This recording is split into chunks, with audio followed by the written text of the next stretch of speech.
성도 여러분, 지금 열왕기 상에 대해서 배웁니다. 오늘 우리 같이 나눌 말씀은 17장부터 19장입니다. 상당히 깁니다. 이 말씀을 통해서 한 사람, 엘리야라는 한 사람을 우리가 이제 오늘 생각해 보게 되는데, 오늘 제목은 뭐냐면 내가 어찌하여 여기에 있느냐. 오늘 읽었던 본문 말씀 속에 두 번이나 하나님께서 물으시는 이 질문이 나옵니다. 실존인 거죠. 너의 실제 위치가 지금 어디냐. 열왕기 상하의 긴 큰 그 제목은 자기 인생 자기가 책임진다. 이게 이제 큰 거죠. 하나님께서 우리들에게 물으실 때가 있다 그 말이에요. 너 지금 뭐하니? 섬뜩하죠. 그죠? 갑자기 하나님께서 너 지금 어찌 여기 있느냐 이렇게 물으실 수 있다라는 것이죠.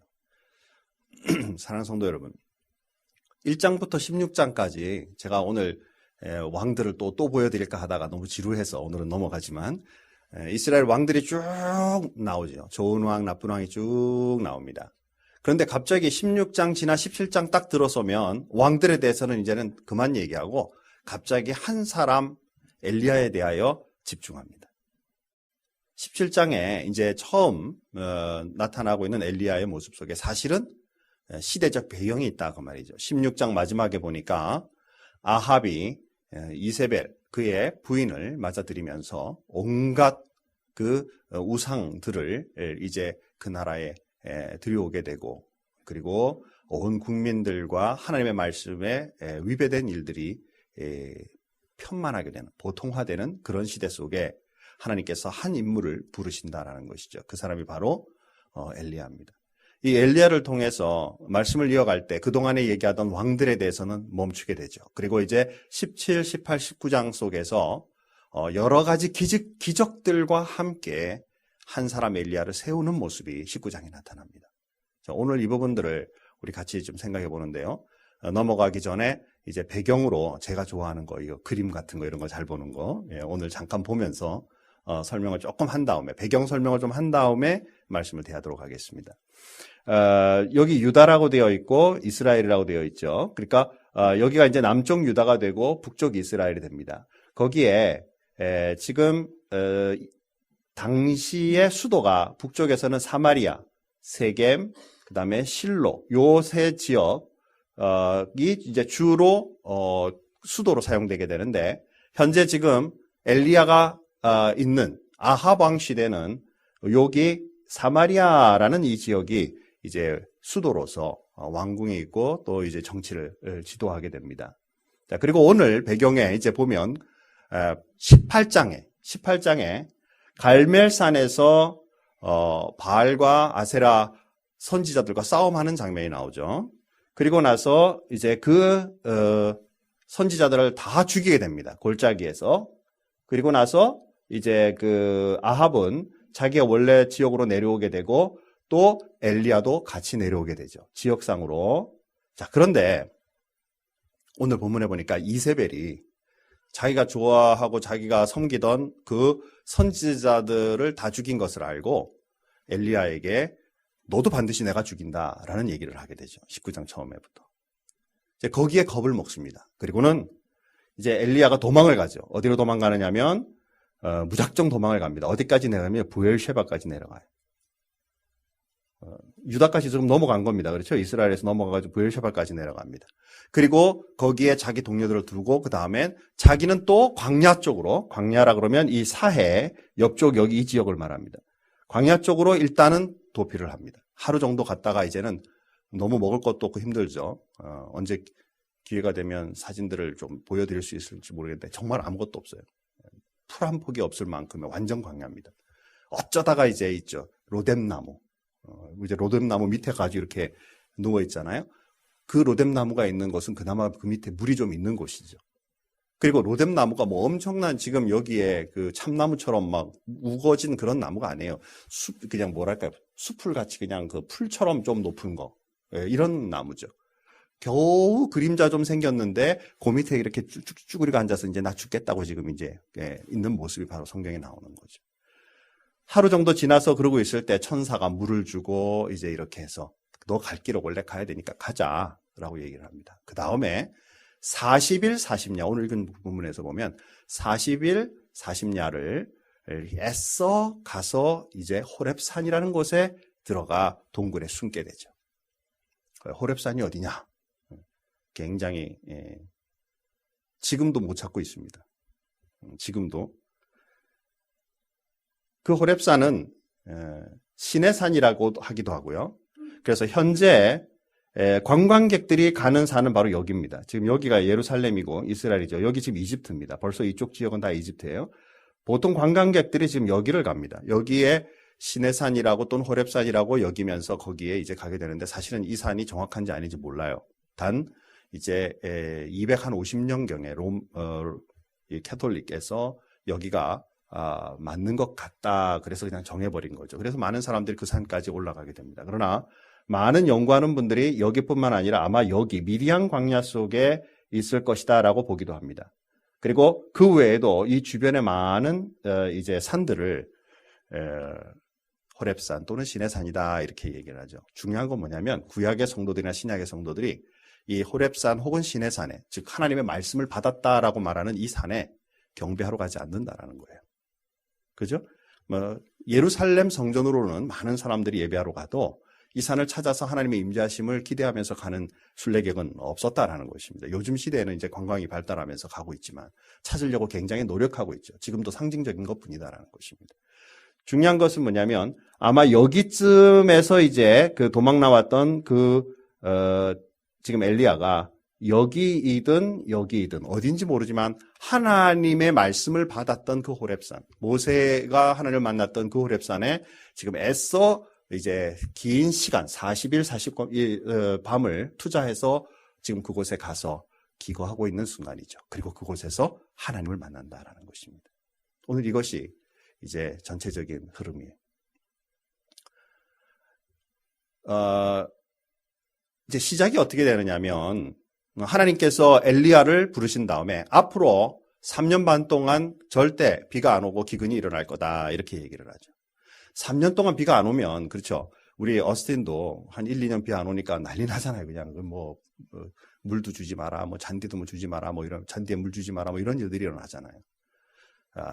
지금 이스라엘에 아주 농토가 많은 부분도 있지만 굉장히 메마른 땅도 있는데 거기에 비가 안 오게 되면 사실 먹고 살기가 참 어렵죠. 제가 이제 지금부터 보는 사진은 제가 이제 직접 찍은 사진입니다. 이번에 가서 지금 이 사진은 무깃도라는 지역이라는 지역. 거기는 아합 왕이 세운 도시입니다. 다시 돌아가서 이거 지금 프레젠테이션 하는 것 같은데 설교를 하려고 그러다고 사실은 여기 보면 무깃도라고 있죠. 갈멜산과 그 다음에 그 사마리아 지역 중간쯤에 이 무깃도라는 지역인데요. 이 지역은 동서남북의 굉장히 중요한 기점입니다. 그래서 이 기점에 중요한 지역이기 때문에 대신에 전쟁도 많고 참 어려움이 많은 거예요. 그래서 이 성경에서 무깃도의 앞에 글자가 하나 더 붙어지면서 여기가 나중에 요한계시록에 나오는 아마겟돈이라는 그 지역과 같은 지역으로 불리우고 있습니다. 그 지역에 이번에 방문하게 되었고 거기에서 당시에 지금 이제 그 모습인데 이게 바로 단입니다. 지금 이 지역 주변에가 다 이제 그러니까 언덕인데 언덕에 도시가 형성되어 있는데 그 중에 제사를 드리는 곳이죠.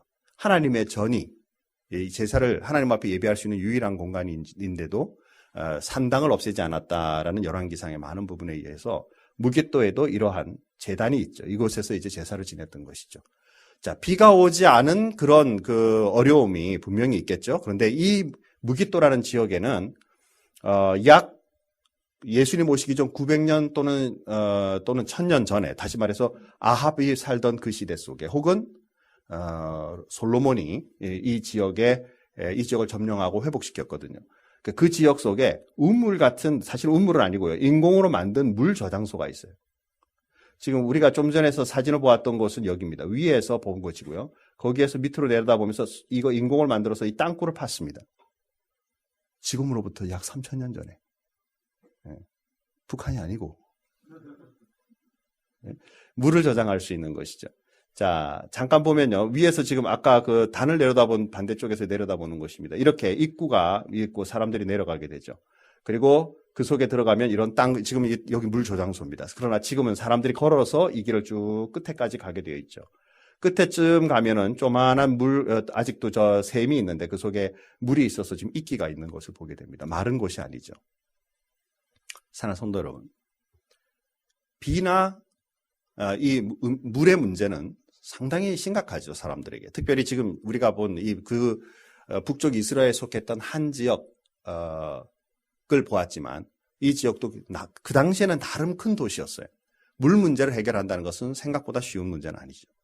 그래서 굉장히 오래전부터 사람들은 이것에 대해 준비하고 실제로 했지만 지금처럼 펌프가 있고 이런 세상이 아니라 거의 비에 의존하던 그 시대에 멈춘다라는 것은 상당히 어려운 것이죠. 하나님께서 17장에 들어서 이제 엘리야를 사용하시면서 지금 범죄하고 하나님 앞에 바로 서지 못하는 그 나라를 향해서 이제 앞으로 여기에 비가 오지 않을 것이다 라는 것을 선포하게 되죠. 또 그리고 나선 그를 피신시킵니다. 그릿 시냇가에 피신시켜서 거기에 이제 머물게 하시는데 그때 하나님께서 까마귀를 통하여 먹을 것을 제공하시죠. 그죠? 신기한 일이죠. 우리는 먹고 살기도 참 어려운데 하나님께서 원하시면 그저 까마귀를 통해서 먹을 것도 제공하실 수 있는 그런 기적을 경험하죠. 자, 그런 다음에 갑자기 하나님께서 또 사르밧 땅으로 가다 보면 거기에 과부가 있게 되는데 그 과부에게 이제 좀 의탁하여 지낼 뿐만 아니라 먹을 것을 요청해라 라고 말을 합니다. 그래서 지나가다가 이제 그 과부를 만나게 되고 물 좀 주고 또 나한테 음식을 좀 만들어 와라. 그랬더니 이 과부가 뭐라고 말해요? 우리 이제 그 가루가 다 떨어지고 기름도 이제 마지막 남았기 때문에 이제 요거 마지막 먹고 죽으려고 그럽니다. 내 아들하고 같이. 그래도 내 거 꼭 만들어 와라. 네가 하나님의 종을 섬기게 되면 이 기근 속에 하나님이 끊임없이 공급하는 가루와 기름을 경험하게 될 것이다. 그래서 그 여인의 순종으로 인하여 이제 그 집에 풍성함이 계속 이어지죠. 먹고 사는 문제 해결을 하나님께서 해결하시는 것을 보게 됩니다. 자, 그런데 갑자기 또 하나님께서 이 사르밧 유일한 아들, 과부의 아들을 생명으로 거두어 가시는 거예요. 그러니까 또 이 여인이 한탄을 합니다. 왜 이러시느냐. 그때 또 이 엘리야가 들어가 이 아이를 놓고 기도하면서 그 아이를 생명을 살리는 것을 보게 되죠. 인간의 생명은 내가 유지하는 것이 아니라 하나님의 손에 있다라는 것을 말씀을 통해 알게 하시는 것이죠. 자, 그리고 나서 18장으로 이제 들어가게 되면 이제 하나님께서 바알 선지자들과 그리고 아세라 선지자들, 이방신을 섬기는 선지자들과 이제 단판 승부를 대결할 수 있는 그러한 장을 만들게 되죠. 아까 저 위에 있던 갈멜산에서 이제 이 일을 진행하게 되고 유명하죠. 앞에 하고 니네 먼저 해라 그랬더니 난리를 치고 이제 막 그 자기네들 소위 의식을 치릅니다. 구슬을 하죠, 자기네 말마다. 그런데 아무런 응답이 없죠. 마지막으로 이제 엘리야가 여기에다가 물을 갖다 부어라. 물을 갖다 붓고 너무 많이 차서 이제 뿐만 아니라 도랑까지도 그냥 흥건하게 물이 찰 정도로. 그리고 하나님 앞에 나아가 기도를 딱 할 때 하나님께서 불로 역사하셔서 한 번에 확 태우시고 고랑에 찼던 물까지도 다 핥듯이 그냥 다 태워버리시는 장면이 나오게 되죠. 살아계신 하나님은 유일하다라는 것을 알게 하신 다음에 이 우상 숭배하던 모든 이 선지자들을 다 죽이게 만드는 일이 있죠. 자, 그리고 나서 그동안에 기근으로 있었던 이 땅에 이제 다시 하나님 앞에 기도하면서 비의 문제가 해결될 수 있도록, 기근의 문제가 해결될 수 있도록 기도하죠. 이때 기도 몇 번 해요? 따라서 합시다. 7번. 네, 제가 이때쯤 되면 이제 질문을 합니다. 하늘에서 불 내리는 게 어려워요? 아니면 비 내리는 게 어려워요? 대답 안 하셔도 됩니다. 우리 제자대학에서 물어보죠. 하늘로부터 불 내리는 건 한 번 딱 기도했는데 하나님께서 불을 확 내리시지만 비 내리는 데는 하나님 7번 기도했는데 하나님 앞에 7번 기도하죠. 상식선이 우리가 생각하는 상식적인 일로 일어나는 것이 하나님의 역사와 능력이 아니다라는 것이죠. 17장과 18장 속에 엄청난 하나님의 능력을 경험한 엘리야 같으면 계속하여 남은 생에 힘과 능력으로 살아갈 것 같은데 19장에 딱 들어서면서 분위기가 확 달라지는 거죠.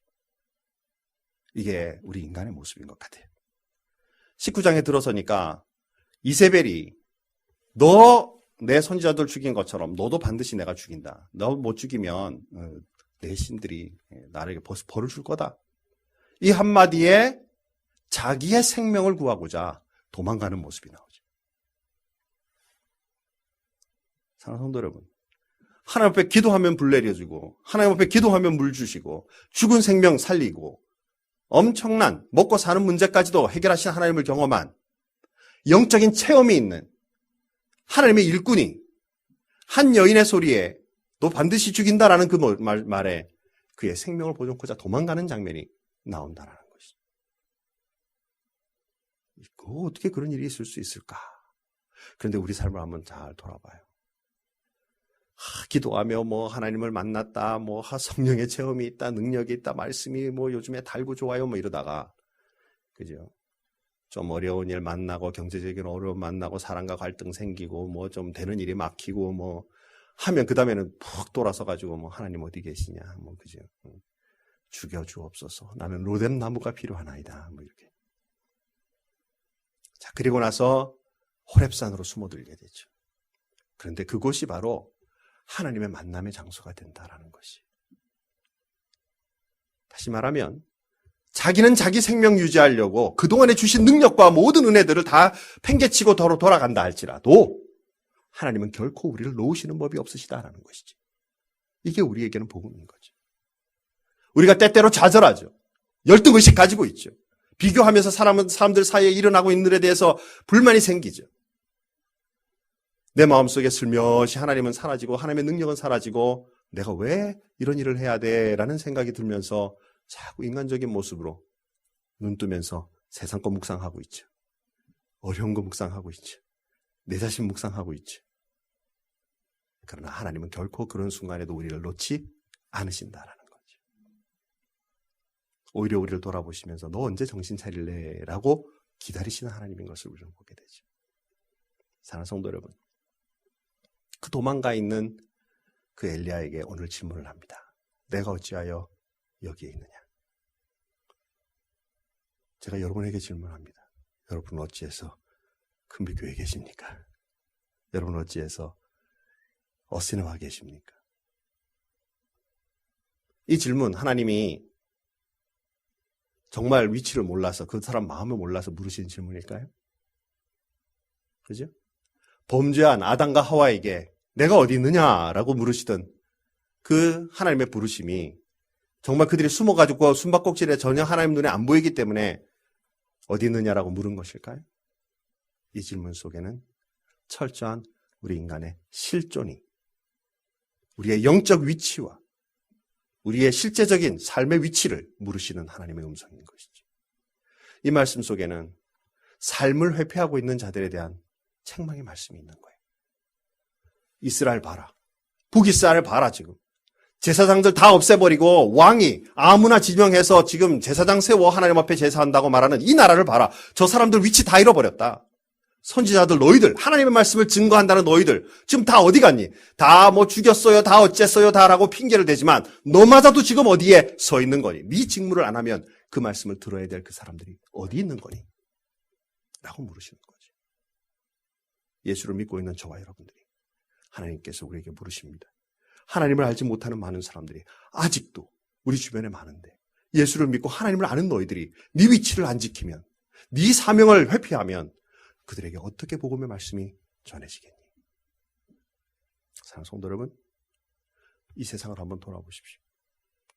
하나님의 말씀이 혼탁해지고 있고 아이들은 지금 세상으로부터 훨씬 더 많은 것을 배우고 있고 말씀의 중요성이나 하나님의 능력보다는 세상에 흐르는 흐름과 돈, 명예들을 따라가는 이 세태 속에 저와 여러분 예수를 믿는 우리들은 서 있는 위치가 어디냐 그 말이에요. 나 하나 잘 먹고 잘 살면 됩니다. 하나님 나 축복하시면 됩니다. 나 학교 가고 가는 거 되면 됩니다. 나 직장 잘 되는 거 되면 됩니다. 여기가 내 위치냐 그 말이에요. 두 번째 이 질문 속에는 사명을 망각한 것에 대한 안타까움이. 너는 하나님의 말씀을 붙잡은 선지자다. 로마서 말씀에 뭐라고 말해요? 복음은 하나님의 능력이라고 그랬어요. 주님의 말씀을 붙잡고 그 말씀을 선포하는 순간 하나님의 능력이 나타나는 그 일에 받아야 될 내 사명이 도대체 너는 어디에 지금 서 있는 거냐라는 것이지. 그리스도인으로서, 셀 리더로서, 우리 아이들을 가르치는 교사로서, 자녀들을 여러분에게 책임지게 하는 부모로서 정말 하나님 앞에 서 있는 내 사명을 제대로 감당하고 있느냐라는 거예요. 세상의 일들 원하는 것들만 추구하고 개인적인 욕망과 욕구들만 추구하고 하나님이 주시는 인생의 사명에 대하여 아직도 불분명하다면 바로 이 말씀이 저와 여러분들에게 물으시는 하나님의 능력인 것을 우리는 깨달아야 한다는 것이죠. 사랑하는 성도 여러분, 우리는 이제 비전으로 살아가는 사람들이에요. 우리는 이제 세상의 사람들이 말하는 세상 풍속을 따라 사는 사람이 아니라 돈 많이 벌면 됩니다. 아이들에게 넉넉한 거 남겨주면 됩니다. 쓰고 싶은 만큼 쓰면 됩니다. 사람들로부터 명예 얻고 칭찬받으면 됩니다가 아니라 하나님 나를 왜 이 땅에 보내셨습니까? 하나님 나를 통해 주님께서 이루고자 하시는 것이 무엇입니까? 주님께서 나에게 보여주시는 그 능력과 그 은혜를 따라 살아가는 사람으로 나를 세워주십시오. 비전을 회복하고 그 비전을 따라 사는 사람들이 되어야 한다라는 것이죠. 이것이 바로 사명을 이루는 길이다라는 것입니다. 하나님께서 그에게 새로운 비전을 허락하여 주시죠. 이제 네가 할 일은 사실은 앞으로 이런 일이 엄청난 일이 있다. 저 멀리 아람 땅에 가서 왕을 세우고 주변에 일꾼들을 세우고 그리고 이 땅을 변화시키는 하나님의 말씀을 증거하는 일에 네가 바로 서라. 사랑하는 성도들 말씀을 이제 한번 정리해보죠. 저와 여러분의 삶 속에 돈 많고 행복하고 좋을 때도 하나님 앞에 방황할 때 있어요? 아니라고 말하지 마세요. 그럴 때가 더 많이 방황해요. 그죠? 돈 쓰고 싶어서. 사람들에게 더 명예 얻고 싶어서. 더 얻고 싶어서. 그때 하나님 물으실 수 있어요. 또 많은 사람들로부터 지금 이세벨이라는 여인으로부터 받은 바 그 말 하나 때문에 도망가는 이 모습처럼 사람들의 사이에 나를 실망케 하는 일들로 인하여 방향을 잃을 때 있어요. 하고 있는 일들이 어렵고 지쳐서 이럴 수 있어요. 많은 닥치는 어려움이나 감당할 수 없는 고통들이 당할 때도 방향을 잃을 수 있어요. 잃을 수 있어요. 예수를 믿어도 그럴 수 있어요. 하나님의 능력을 행해도 엘리야처럼 그럴 수 있어요. 그러나 그것으로 남은 생애를 바칠 수는 없어요. 하나님 앞에 내 인생을 정말 제대로 돌아보고 주님이 나에게 꿈꾸시고 계획하시고 추진하고 하시고자 하는 그 뜻을 회복함으로 내 삶에 얼마의 남은 시간이 나에게 주어질지 모르지만 그 남은 생애는 하나님과 함께 간다. 내 삶에 주어진 그 목적과 그 은혜로 간다. 회복된 주님의 사람으로 주님 앞에 살아간다. 회복하는 축복이 저와 여러분의 삶 속에 넘쳐나기를 주님의 이름으로 축복합니다. 닥치는 환난과 어려움이나 고통 속에 방향 잃어버린 그 속에 남은 생에 마치지 말자. 이것이 우리의 삶이 아니다. 사랑하는 성도 여러분, 주변을 한번 잘 돌아보십시오. 우리가 해야 할 일들이, 사명의 그 마침을 위하여 해야 할 일들이 많이 있습니다. 전 세계 속에서의 그리스도인으로서, 미국 내의 한 사람으로서, 한국민으로서의 내가 해야 될 일들과, 그리고 금빛교회 성도로서 내가 해야 될 일들, 그리고 크리스찬으로서, 너는 크리스찬들에게 대해 해야 할 일, 부모로서, 교사로서, 셀 리더로서, 또 부서의 한 담당원으로서 하나님 나에게 주신 그 삶과 꿈과 비전들을 회복해 하여 주시고 그 뜻을 이 땅에 이루어가는 회복된 그리스도인으로 살아가도록 하나님 나를 붙잡아 주십시오. 주님과 만남이 있는 이번 한 주간이 되기를 주님의 이름으로 축복합니다. 다 같이 한번 기도하십시다. 하나님 아버지, 오늘 말씀을 통해서 보면 엘리야 참 무서운, 그러면서도 능력 있는 굉장한 선지자였습니다. 그가 행한 모든 능력들은 어떤 사람도 흉내낼 수 없을 만큼 강한 것이고 정말 엄청난 것이었습니다. 그러나 한 여인의 그 소리에 그의 삶이 쪼그라들고 개인의 목숨을 부지하기 위해 도망가는 그런 모습들을 보게 됩니다.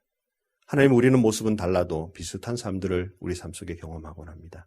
은혜 받고 말씀 충만하고 기도의 생활로 통해 성령의 충만함들을 경험할 때는 정말 우리의 신앙이 성장하고 아름다운 모습으로 보이지만 때때로 여러 가지 환난들과 고통들과 사람들의 그 입방아와 더불어 많은 그 힘듦과 또 좌절들과 열등한 것들로 인해 또 우리의 삶이 주님으로부터 멀어져 가고 마음이 멀어져 가는 모습들을 보곤 합니다.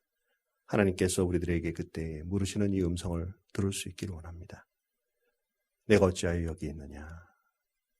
하나님이 부르실 때에 앞에 많은 강력한 바람이 있었고 지진이 있었고 불이 난다 할지라도 그 모든 것 속에 하나님의 능력을 보는 것이 아니라 세미한 음성으로 이 음성으로 우리에게 물으셨다라는 것을 말씀을 통해 보게 됩니다. 우리의 영성을 하나님 열어주시기 원합니다. 엄청난 그 것들 통해서 하나님을 만나는 것이 아니라 주님과의 긴밀한 1:1의 관계 속에 우리의 영혼의 음성, 주님께서 주시는 그 영혼의 음성을 우리가 들을 수 있음으로 인하여 하나님과 대화할 수 있는 그리스도인이 되게 하나님 인도하여 주셔서 삶의 모든 영역에 우리가 해야 할 바를 제대로 감당하는 그런 하나님의 자녀, 하나님의 일꾼의 삶을 살아갈 수 있게 축복하여 주시옵소서.